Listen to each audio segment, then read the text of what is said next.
શુભેચ્છા.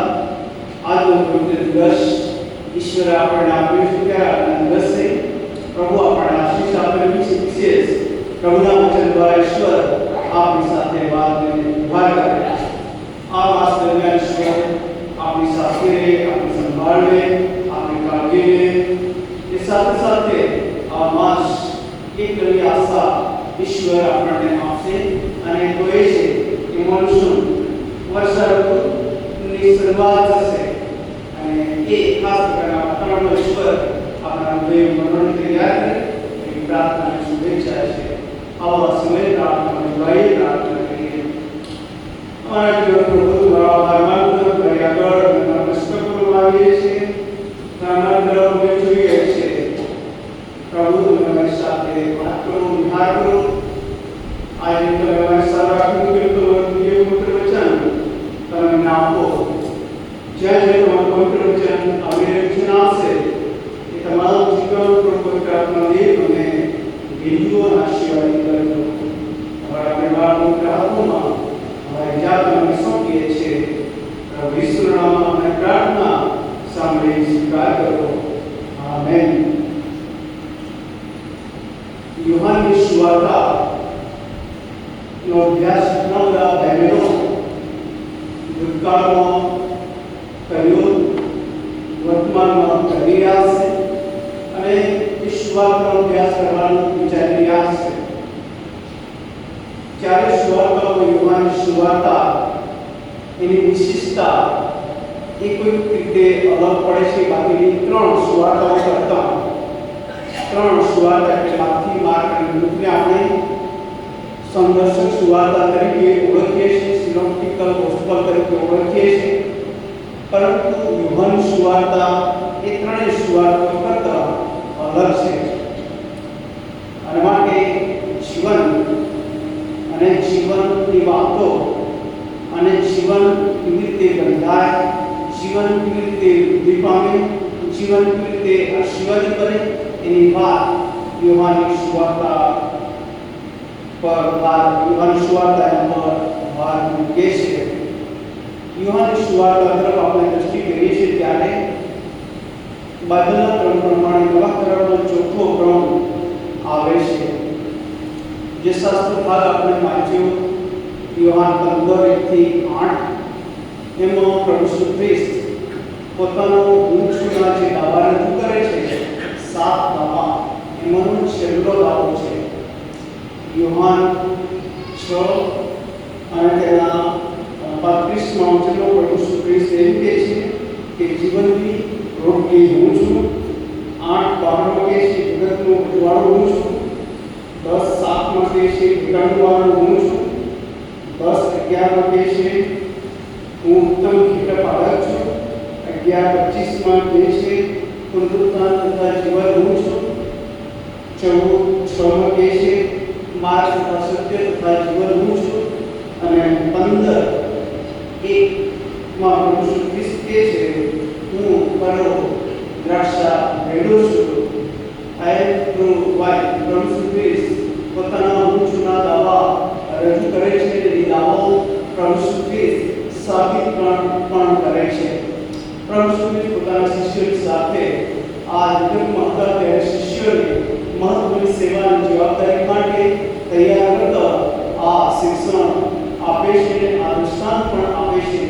પ્રભુ ઈસુ ખ્રિસ્તની જાહેર સેવા દરમિયાન ઘણા બધા દૃષ્ટાંતો અને વિશેષ કરીને જે તે સમયના લોકોને અનુરૂપ અને એની સાથે જોડાયેલા એવા દૃષ્ટાંતોની વાત કરીને પ્રભુ ઈસુ ખ્રિસ્ત ખાસ શિક્ષણ આપે છે. પ્રથમ 2 વચનોમાં યુહાન 15:2 કલમમાં પ્રભુ ઈસુ ખ્રિસ્ત દાખલો આપે છે અને ત્રીજા વચનથી પ્રભુ ઈસુ ખ્રિસ્ત છેક 8મા વચન તરફ જઈએ છે. એનું શિષ્ય અમલીકરણ કરીને કેવી રીતે આગળ વધવું અને ફળ ઉઠાવવા એની વાત કરવામાં આવી છે. અને માટે આ દૃષ્ટાંત અનેક વખત આપણે વાંચ્યું, અનેક વખત આપણે આમાંથી સંદેશા પણ સાંભળ્યા છે જેને આપણે કહીએ છીએ ખરો દ્રાક્ષા અથવા તો દૈવી જોડાણ અથવા તો ફળો ઉજાવનાર ઘણા બધા ટાઈટલ ટાઇટલ્સ આપણે આપીને એમાં ઘણી બધી બાબતો જોઈ શકીએ છીએ. આપણા પ્રભુ ખ્રિસ્ત પોતાના શિષ્યોની સાથે જ્યારે આ વાત કરી રહ્યા છે ત્યારે પહેલા ચલો કહે છે કે હું ખરું દ્રાક્ષા પેડું છું અને મારો બાપ માળી છે. અને પછી ડાળીની વાત કરે છે અને સમજ આપે છે કે દ્રાક્ષા પેડા એ પ્રભુ ખ્રિસ્ત પોતે જ ડાળીઓ શિષ્યો અને જેઓ તેમના પર વિશ્વાસ ધરાવે છે તેઓ છે. અને એમનો આપણો સંબંધ એ અતૂટ રહેવો જોઈએ અને સારા ફળો આપવા જોઈએ. કેટલીક બાબતો ઝડપથી આપણે જોઈશું. 15:43 કલમમાં આ પ્રમાણે લખવામાં આવ્યું છે, તમે મારામાં રહો ને હું તમારા પર રહીશ. જેમ ડાળી પેલામાં રહ્યા વિના પોતાની ફળ આપી નથી શકતી, તેમ તમે પણ મારામાં રહ્યા વિના ફળ આપી શકતા નથી. હું દ્રાક્ષા વેરું છું, તમે ડાળીઓ છો. જે મારામાં રહે છે હું તેનામાં, તે જ ઘણા ફળ આપે છે. કેમ કે મારાથી નિરાળા બનીને તમે કંઈ કરી શકતા નથી. જોડાણ એ ખૂબ મહત્વનું છે. જે મિત્રો દરરોજ સવારે ઉપલી મેળીનું વાંચન કરતા હોય એમને ખબર છે. અને જ્યારે આ શાસ્ત્ર ભાગ અને પ્રભુ વચનને તૈયાર કરી અને આજે સવારે ઉપલી મેળી લઈને વાંચન પ્રાર્થના માટે બેઠો, મારી ધારણા આ શાસ્ત્ર ભાગ ઉપલી મેળીમાં મારી સામે આવ્યો. યોહાન 15:1-8. અને મેં પ્રભુનો આભાર માન્યો. વચનની તૈયારી મેં અગાઉથી કરી પણ એ શાસ્ત્ર ભાગ ઉપલી મેળીમાં પણ અને દેવી જોડાણ એની સમજ ત્યાં આપવામાં આવી છે. આધાર વચન 5 એના આધારે કેટલી સમજ આપવામાં આવી છે. જોડાણ એ ખૂબ મહત્વનું છે. કોઈ પણ તમે અનુરૂપ જે ઘરમાં રહીએ છીએ ત્યાં અનેક જોડાણથી જોડાયેલા છે, જેના કારણે આપણે ભૌતિક આશીર્વાદો પ્રાપ્ત કરી શકીએ છીએ. જો આપણે ઘરમાં છે તો ઇલેક્ટ્રિસિટી મીટરના જોડાણથી ઇલેક્ટ્રિસિટી પ્રાપ્ત થાય છે. પાણીનું કનેક્શન હોય છે અને હવે તો ગેસનું પણ કનેક્શન છે. એ સાથે સાથે આગળ વધીએ તો ઘણા બધા આપણા કુટુંબો, લોકો, વ્યક્તિઓ પોતાના ઘરમાં વાઈફાઈ તે જુદી રીતે ઉપયોગ કરીને પોતાના ઘરમાં ટેબ્લેટ, મોબાઈલ, લેપટોપ જુદા ઉપકરણોનો ઉપયોગ કરી શકે છે. અને જો એ જોડાણ કોઈક રીતે બંધ થાય, એ જોડાણ કોઈક રીતે તૂટી જાય તો કઈ પરિસ્થિતિ ઊભી થાય. એક દિવસ આપણે ત્યાં 1 કલાકનો વીસ બંધ રહે તો આપણે આજુબાજુ 10 જગ્યા પૂછીએ મારે ત્યાં ગેસનું કનેક્શન છે પણ ગેસ નથી આવતો, શું થયું? અને આપણને સમાચાર મળે કે કોઈ જગ્યાએ સમારકામ થઈ રહ્યું છે અને યોગ્ય સમય આવશે. એવી રીતે લાઈટ ન હોય તો જોડાણ આપી નાખ્યું હોય તો આપણે ચિંતિત થઈએ, અરે આપણે તો હવે લાઈટ વગર ચાલશે. લાઈટ વગર પાણી આપણે કેવી રીતે ટાંકીમાં પૂરું કરીશું? અને આપણે ચિંતાઓ હોય છે અને યોગ્ય સમયે પણ થયેલું હોય છે. કારણ કે વાત કરીએ એટલું જ આપણા આ જીવનની ભૌતિક જોડાણમાં 1 કલાક કે થોડો સમય માટે આટલું ક્રિસમસ શરૂ થઈ જાય ત્યારે આપણે બધા ચિંતા દૂર કરી દઈએ છીએ, હતાશને નિરાશ થઈ જઈએ છીએ. તો કલ્પના કરો કે દેવી જોડાણ છે, એ દેવી જોડાણમાં કોઈ ખલેલ ઊભી થાય, કેટલી મુશ્કેલીઓ આવે. દેવી જોડાણની અંદર કેવી રીતે ખલેલ આવે હું કહીશ. વચન પ્રાપ્ત નથી હું કહીશ. દેવી જોડાણમાં કેવી રીતે ખલેલ ઊભી થાય.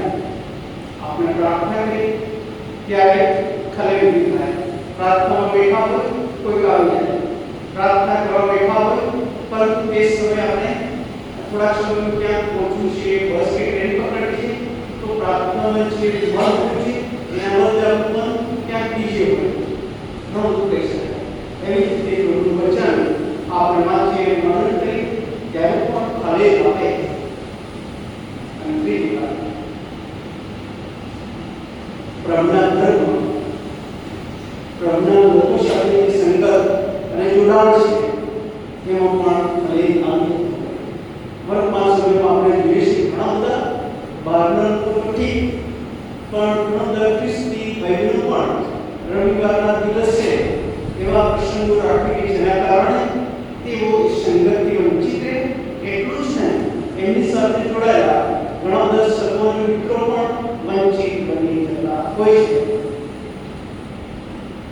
ઈશ્વરના આભાર માનીએ કે આપણે ત્યાં જો કે કેટલા કાર્યક્રમો રવિવારે હોય પણ સમય સાંજે હોઈ શકે, પરંતુ ઘણી બધી મંડળીઓમાં ભજન સેવાના સમયમાં જ એવા કાર્યક્રમો હોય.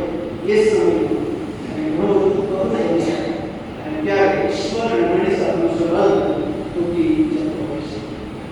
એ જોડાણ કેવી રીતે જળવાવું જોઈએ, એ જોડાણ કેવી રીતે ટકાવી રાખવું જોઈએ, દેવી જોડાણ રાખવું પ્રાર્થના દ્વારા, પ્રભુના વચન દ્વારા અને પ્રભુની મંડળીની સંગત દ્વારા. એ જોડાણની જરા આપણે વાત કરી છે ત્યારે આપણા ઘરથી શરૂ થાય છે. જેમ આપણે આપણા ઘરમાં પતિ પત્ની, માતા પિતા, બાળકો સાથેના સંબંધના જોડાણમાં આપણે ટકી વૃદ્ધિ પામે, એટલું જ પ્રભુ અને પ્રભુ મંડળી સાથેના જોડાણમાં આપણે ટકી વૃદ્ધિ પામે. વિચાર આપણી મંડળીમાં આટલા બધા લોકો, આટલા બધા સભ્યો, પણ આપણું ચર્ચ ઘણી વખત ખાલી પડે. આવા તો આપણે જ્યાં દીવડો ભરાય એટલી સંખ્યા આપણી મંડળીની છે, પણ દુઃખની વાત એ કે એવા મિત્રો કે જેઓ ખબર કે પ્રભુ સાથેના જોડાણમાં છે કે ખબર અને વાત એવા બની ત્યારે સૌથી આગળ બાકીના રવિવારે કે પ્રસંગ ક્યાં હોય ખબર માટે બહુ મહત્વનું છે જોડાણ. અને ઈશ્વર સાથેનું જોડાણ એકદમ પ્રભુ અને પ્રભુની સાથેના જોડાણમાં વધુ મજબૂત કરશે. જ્યારે લગ્ન થાય છે ત્યારે પાળસ હું પોતે માથી 1906 માર્ચ 10 અને 9 વચન કહું છું અને કહું છું કે ઈશ્વરે જેને જોયું છે તેને કોઈ માણસે છોડવું નહીં અથવા અલગ કરવું નહીં. અને આ પર જ બને છે જોડાણ. બે હાથ પકડે, વચનો લગાવીને, પ્રતિજ્ઞાઓ લેવાની, ચોક્કસ કરાર દ્વારા બંને જુવાનોને એક નવા કુટુંબમાં જોડવામાં આવે છે. અને ત્યાર પછી આ વચન કહેવામાં આવે છે ઈશ્વરે જેને જોયું છે તેને કોઈ માણસે જુદું ન પાડે. એફએસીયન પત્ર પહેલો અધ્યાય 14 થી 16 લોકોનો અભ્યાસ કરો ત્યારે ઈશ્વર પુત્રએ આપણે પિતા સાથે જોડ્યા છે, સમાધાન કરાવ્યું છે. તમારે તો પાપમાં મરણ પામેલા હતા, અપરાધોમાં મરણ પામેલા હતા. આ માટે રોમન 1 અને 5 આપણે યાદ દેવડાવે છે કે આપણને વિશ્વાસથી ન્યાય વિચારવામાં આવે છે. આપણે અધૂરા હતા, અયોગ્ય હતા, ઈશ્વર સાથેનું સંબંધનું જોડાણ તૂટી ગયું હતું, પણ પુત્ર દ્વારા એ સમાધાનની સેવા દ્વારા આપણને જોડવામાં આવે છે. ઘણા બધા એવા ભાઈઓ છે કે જેઓને આ ખાસ પ્રકારનું કામ સમાધાન, સુલેહ અને ઘણી બધી બાબતોમાં પણ તેઓ સારું સમાધાન કરી દેતા હોય છે. એવા મિત્રો માટે પ્રભુનો આપણે આભાર માનીએ છીએ. ત્યારબાદ આ વચન તરફ આપણે જઈએ ત્યારે બીજી વાત આપણને મળે છે. જેટલું જોડાણ અગત્યનું છે એટલું જ એનો વિકાસ પણ અગત્યનો છે. અને જો વિકાસ અગત્યનો છે એની સાથે એક બીજો શબ્દ કદાચ પેઢી બુદ્ધિ, વિકાસ બુદ્ધિ એ પણ ખૂબ અગત્યનું છે. લુક 2:52 માં આપણા પ્રભુ શ્રી ખ્રિસ્ત માટે જે લખવામાં આવ્યું છે તે પ્રમાણે ઈસુ જ્ઞાનમાં, તાકાતમાં, દેવની તથા માણસોની પ્રસન્નતામાં વૃદ્ધિ પામતા ગયા. આ પૃથ્વી પર દરેક બાળક તમે હું શારીરિક રીતે, માનસિક રીતે, ભૌતિક રીતે, આત્મિક રીતે વૃદ્ધિ પામતા છીએ. એ ખૂબ મહત્વનું છે, એ ખૂબ જરૂરી છે. જો કોઈનો આ ચાર પાસાનો વિકાસ ન થાય અથવા એની વૃદ્ધિ ન થાય તો ઘણી મુશ્કેલીનો સામનો તમે કરી શકે. જો કોઈ વ્યક્તિ સારી રીતે બળવાન હોય પણ એનું આંખની પાસું નબળું હોય, કોઈ સંબંધથી જોડાણનું ના આવે અથવા એક ફળ ઉપજાવવાનું ના આવે, એમાં આશા રહી શકતી નિષ્ફળ અંધેરી જેવી વાત ઊભી થઈ જાય છે. એ સારું વ્યક્તિ શારીરિક રીતે કે માનસિક રીતે કે બૌદ્ધિક રીતે મજબૂત હોય પરંતુ આત્મિક રીતે કશું ન હોય તો કોણ ભોગવવા માટે ફળ ઉપજાવી શકતા નથી. અને માટે ચારે પાસામાં વ્યક્તિનો સંપૂર્ણ વિકાસ થયો હોવો જોઈએ અને થવો જોઈએ. શું આપણે આપણા ઘરથી શરૂઆત કરીએ, પોતાથી શરૂઆત કરીએ, આપણા કુટુંબના સભ્યોથી શરૂઆત કરીએ? શું આ ચાર પ્રકારનો વિકાસ આપણા ઘરમાં છે, આપણા કુટુંબમાં છે, આપણા બાળકોમાં છે? બહુ સિમ્પલ એક્ઝામ્પલ છે, એકદમ સાદું સરળ. એનો અર્થ એકદમ સાદું સરળ કે જે આપણે સમજી શકીએ એવું છે. અને જો વિકાસની વૃદ્ધિ છે તો પ્રભુનો આભાર માનીએ કે સફળ એક નદી પાસે રોપાયેલા ઝાડના જેવું હશે, જે પોતાની ઋતુ પ્રમાણે ફળ આપશે. ખ્રિસ્તી જીવન આવું હોવું જોઈએ, નદી પાસે રોપાયેલા ઝાડના જેવું, અને તે પોતાના ઋતુના સમયમાં ફળ આપનારું હોવું જોઈએ. અને તે ઈશ્વરને આ ખૂબ મહત્વનું છે. તેનો અર્થ ચોખ્ખો અધ્યાય અને તેનું 9 અને 10 તેવા પણ કહ્યું છે યાદેશની પ્રાર્થના. અને દેવની પ્રાર્થના કરતા એમ કહ્યું, પ્રભુ મારો ભૌતિક વિસ્તારની વૃદ્ધિ થાય, મારી સીમાના વિસ્તારની વૃદ્ધિ થાય. એ સાથે સાથે એમણે એમ કહ્યું કે ઈશ્વર હું તમારી સાથે જોડાયેલો છું, તમારી સાથે ચાલવું એટલે કે આત્મિક વૃદ્ધિ થાય અને મારે માટે કંઈ દુઃખ આવી ન પડે. દુઃખમાંથી મુશ્કેલીમાંથી બહાર આવી શકું, એ તંદુરસ્તીનો આશીર્વાદ પ્રાપ્ત કરીને વૃદ્ધિ હું પામી શકું. અને વચન એમ કહે છે કે યાદેશને સેવાય રીતે ઈશ્વરે એને તમારા મારે ઈશ્વર કે જેની સાથે આપણે જોડાયા છીએ ત્યારે આપણે વૃદ્ધિ પામીએ તો ચોક્કસ ઈશ્વર આપણને પ્રબંધ કરાવશે. મેં બે શબ્દો મૂકવામાં આવ્યા છે. એક એ શબ્દ કે જે ફળ આપતી નથી ડાળી એને કાપી નાખવામાં આવે છે, અને કાપીને પછી સાચવવામાં આવતી નથી, અગ્નિમાં મારી નાખવામાં આવે છે. બીજો શબ્દ આપણને એવો મળે છે, ફળ આવે, વધારે ફળ આવે માટે તેને પણ કાપવામાં આવે, પણ યોગ્ય રીતે. હવે બંને શબ્દોની સમજ આપણે કેળવવી. ફળ નથી આપતા એ મુખ્ય ડાળી કે વેલાથી એને અલગ કરીને બાળી નાખવી, પરંતુ વધારે ફળ આવે માટે એની છાટણી કરવી એ ખૂબ જરૂરી છે. તમારા મારા જીવનમાં એવા દુઃખ આવે, આવી કસોટીઓ આવે, એ દ્વારા ઈશ્વર આપણને તૈયાર કરે છે સારા ફળોને માટે, અને મોસમને સારા ફળો આપણે આપી શકીએ. આપણા પ્રભુ આ જગતમાં હતા ત્યારે પોતાના શિષ્યોને આદેશ આપ્યો, લુક 9 અને લુક 10 પ્રથમ વાક્ય, ત્યાર પછી 70 શિષ્યોને, અને પછી એમ કહ્યું કે અસલ પુષ્કળ છે કરી પણ મજૂરો થોડા છે. માટે આ દિવસોમાં તમે વિચારીએ છીએ, તમે ઊંચા નોકરી કરીએ છીએ, તમે ઊંચા રોડ ડાઉન કરીએ છીએ, તમે રોજેરોજના સંપર્કમાં છે. શું આપણે તેઓ માટે આશીષનું કામ કરીએ છીએ? અથવા તો આપણી વૃદ્ધિ થાય છે તો આપણા મિત્રની વૃદ્ધિ ખરેખર થાય છે કે કેમ? શું આપણે જોઈ રહ્યા છે વૃદ્ધિ થાય છે તો પ્રભુના આભાર ચોક્કસ ફળ પ્રાપ્ત થશે. કોલોસી 2:6-7 વચન પ્રભુમાં જોડાયેલા, સ્થપાયેલા અને તે દ્વારા વૃદ્ધિ પામી એની વાંચેલી વાક્ય પૂરું કરીશ. 8મું વચન એમ કહે છે, યોહાન 15:8, તમે બહુ ફળ આપો, એમાં મારા બાપને મહિમા મળે છે, તેથી તમે મારા શિષ્ય છો. અમે બહુ ફળ આપો. જોડાણ ધરાવવાથી અને તો જ એ વૃદ્ધિ મારફતે ફળોની આશા હોઈ શકે.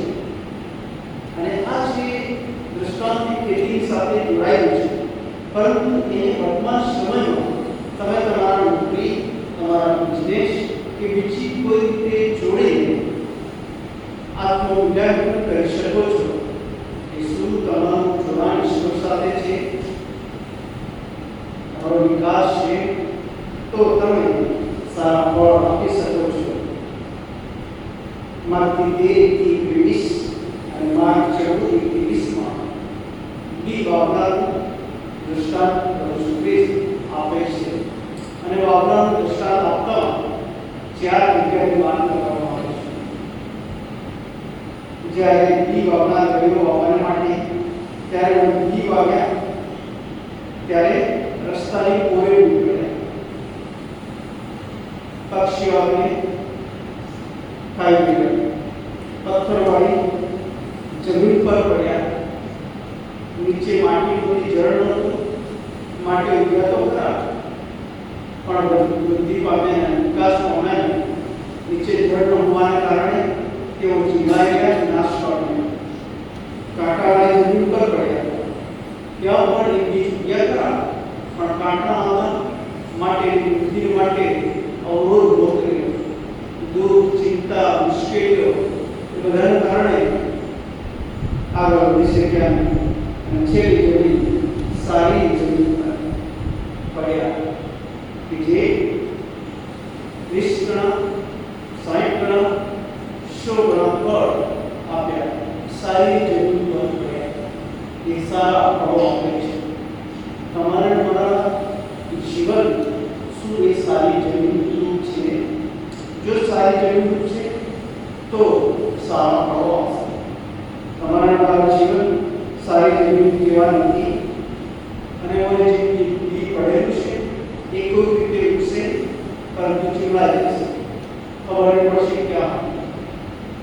જેથી આગળ જો આપણે લખીએ તો આપણે જો ફળ પ્રાપ્ત કરવાની અપેક્ષા રાખીએ છીએ તો જ્યાં રહીએ છીએ ફિલ્ડમાં છે ત્યાં રહીને બીજા આત્માઓને પ્રભુની વાત કરીએ છીએ અને તૈયાર કરીએ છીએ અને પ્રભુની વાત માનીએ છીએ કે અને ફળો પ્રાપ્ત થાય છે કે એ મહત્વનું છે.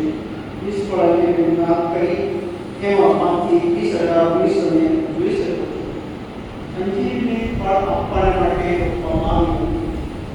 અંજીર પાસે એ અપેક્ષા હતી કે એમાંથી સારા ફળો આપીને ઉતરીએ, પરંતુ એમાંથી ફળ એક પણ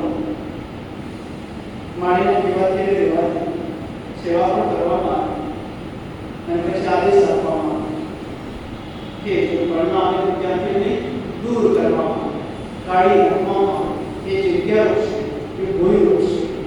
અને એ રીતે તમારું વિશ્વાસી જીવન પણ છે. આપણે જો પ્રબળ ખ્રિસ્તી વિશ્વાસી તરીકે જીવન જીવવું હશે તો રોજે રોજ પ્રાર્થના, પ્રભુનું વચન અને પ્રભુની વચનની સંગત એ ત્રણેય પાયા આપણા જીવનમાં હોવા જોઈએ, તો જ આપણે સારા ફળ આપી શકીશું.